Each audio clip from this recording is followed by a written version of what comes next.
Salutations à tous, c'est Boateng. Alors voilà, aujourd'hui on se retrouve à la suite de la conférence de presse d'Hansi Flick, une conférence de presse très intéressante honnêtement où il va évoquer Lucas Gundogan, l'inscription de Dani Olmo, le mercato, Christensen, Marc Casado ainsi que Lamine Yamal, plus Nico Williams, des choses très intéressantes qu'il a évoquées dans sa conférence de presse. On va revenir point par point de ce qu'il a pu déclaré et on reviendra en faisant un petit commentaire dessus parce en premier point, il a évoqué bien évidemment le départ de Gundogan en indiquant Gundogan, c'est une personne incroyable. Il nous a dit qu'il voulait aider le club et c'est ainsi qu'il a changé d'avis et est parti. Bon, ça confirme bien ce que Gundogan disait dans sa déclaration en disant que voilà, il sentait que la situation financière du club était compliquée, qu'il devait partir et que ça le rend un peu moins triste de dire qu'il aide le club. Voilà, après, c'est normal qu'ils vont se concorder sur cette version à ce niveau-là, et même si on a assez attristé, Gundogan s'en va. Après, il va évoquer le mercato en disant les derniers jours du mercato, point d'interrogation, je suis content de mon équipe. Chaque joueur est prêt à se donner à 100%, je ne m'inquiète pas. Bah oui, on se rend compte que voilà, il va se concentrer sur son équipe. Et ça, c'est ce qui est assez intéressant. On voit souvent qu'il va se concentrer sur son équipe et pas sur les spéculations qu'il pourrait avoir d'autres joueurs. Après, il va parler de Dani Olmo. L'inscription de Dani Olmo, ce n'est pas mon travail, je ne m'en soucie pas. Ce que je sais avec certitude, c'est qu'il est prêt à jouer samedi. Bon, lui aussi subit un peu la situation, il savait dans quoi il s'engageait en arrivant au Barça, mais c'est clair que c'est très compliqué pour lui de commencer à travailler dans de telles conditions. Il a ses joueurs, en plus à l'image par exemple de Fermin Lopez où il va déclarer Fermin Lopez, il est prêt à aider l'équipe de demain. Donc on peut compter, il sait qu'il peut compter sur Fermin Lopez et voilà, on peut compter sur le fait que Fermin Lopez va monter sur le terrain. Si, D'ailleurs, en parlant du milieu de terrain, bah, on a aussi le cas de Christensen où il va évoquer c'est un joueur important qui peut jouer aussi bien en défense qu'au milieu de terrain. Je ne suis pas inquiet de sa situation. Donc il pourrait penser à un Christensen dans le milieu de terrain. Mais bon, malheureusement, Christensen sera absent 2 mois. Il s'est de nouveau blessé. Ça commence à être très compliqué. On se retrouve juste avec trois défenseurs avec Eric Garcia, Inigo Martinez et Koubarsi. Je ne sais pas comment on va faire Hansi Flick honnêtement. Et c'est là que tu te dis, pourquoi on a vendu Michael Faye? Voilà, pourquoi? Et voilà, on aurait pu l'avoir cette saison. Il nous aurait été bien utile. Mais bon, c'est comme ça, c'est le Barça. Et toujours en restant dans le milieu de terrain, il a aussi parlé de Casado, quand on lui a demandé, quand on a comparé Marc Casado à Kimmich.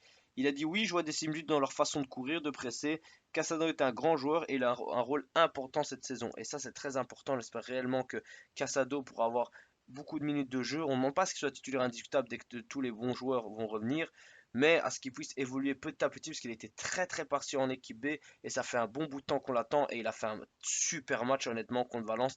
Il a été très mature. C'est clair qu'il a perdu quelques balles, mais honnêtement, dans l'apport offensif et surtout défensif, il a vraiment répondu présent et il aurait mérité son petit goal en fin de match. Après, directement, bah, on va toujours sur le mercato, quand on va lui parler de recruter un ailier dans les derniers jours du mercato, il va indiquer, comme je le dis toujours, j'essaie de me concentrer sur les joueurs que nous avons. On verra ce qui se passera la semaine prochaine. Donc, il est quand même ouvert à d'autres joueurs. Mais bon, je pense que surtout il évoque peut-être le cas de Chiesa, parce que c'est le seul joueur ailier gauche qu'on pourra avoir qui pourra arriver en fin de saison. Après, quand on lui a posé la question sur Nico Williams, il a dit ce n'est pas mon rôle de parler des joueurs de l'autre équipe, je suis sûr que Jun Koudé fera un grand match demain. Parce que c'est vrai qu'on se rappelle que Jun Koudé a fait un très bon match face à Nico Williams durant l'Euro où la France malheureusement est perdue. Mais voilà, il reste constant sur son équipe et c'est clair que pour le cas de Nico Williams, on comprend que lui aussi est assez déçu de ne pas l'avoir. Il espérait vraiment compter sur lui, mais ce sera pas, voilà, ce sera pas d'actualité. On a déjà pu l'évoquer dans plusieurs vidéos. C'est un peu de l'amateurisme de la part du Barça. Après, directement, il va parler de Lamine Yamal en disant ce qu'il fait pour l'entraînement est absolument incroyable. C'est un joueur incroyable qui peut faire la différence à chaque match.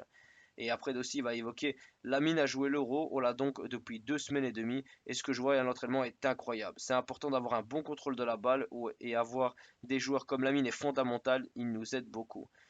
Il va pas dire le contraire, bien évidemment, il va pas dire le contraire. Quand tu as un joueur comme Lamine Yamal, c'est une bénédiction, tu vas pas t'en plaindre du tout. Surtout que lui aime beaucoup les jeunes. On a pu le voir face au match au Valence où vraiment il était vraiment aux petits oignons avec lui et je pense qu'il va en prendre très soin. J'espère juste qu'il fera un peu tourner Lamine Yamal, pas dans le sens que voilà, il est mauvais haut. Non, il faut que Lamine Yamal puisse respirer.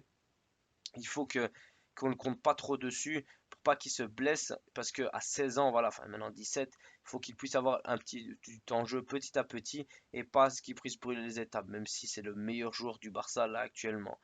Mais bon, on sent que Hansi Flick subit réellement la situation du Barça. Il reste calme, franchement, c'est admirable, il reste calme. On voit qu'il est vraiment prêt à travailler. Je pense que, nous en tout cas, on le fait confiance, mais je pense réellement qu'il aura beaucoup de difficultés cette saison et il en est conscient. Il va donner son maximum. Il aura un petit noyau. S'il peut prendre un titre, voilà, je pense que ce serait le mieux pour le club et pour nous. Mais voilà, il y a beaucoup, beaucoup, beaucoup de boulot pour lui. Sachant qu'en plus, il va perdre Vitor Roque. L'anglais s'en va enfin à l'Atlético. Donc il va perdre beaucoup, beaucoup, beaucoup de joueurs encore. On verra ce qui se passera par la suite.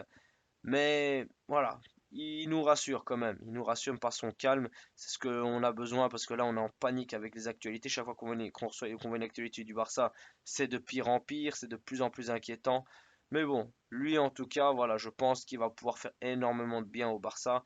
Mais surtout, on a besoin de bien avec le Barça, c'est sur le terrain et on compte sur lui à ce niveau-là. Enfin bref, voilà les amis, je vous remercie pour l'écoute. On souhaite bonne chance à Hansi Flick et on espère que tout va bien se passer. Et Visca Barça.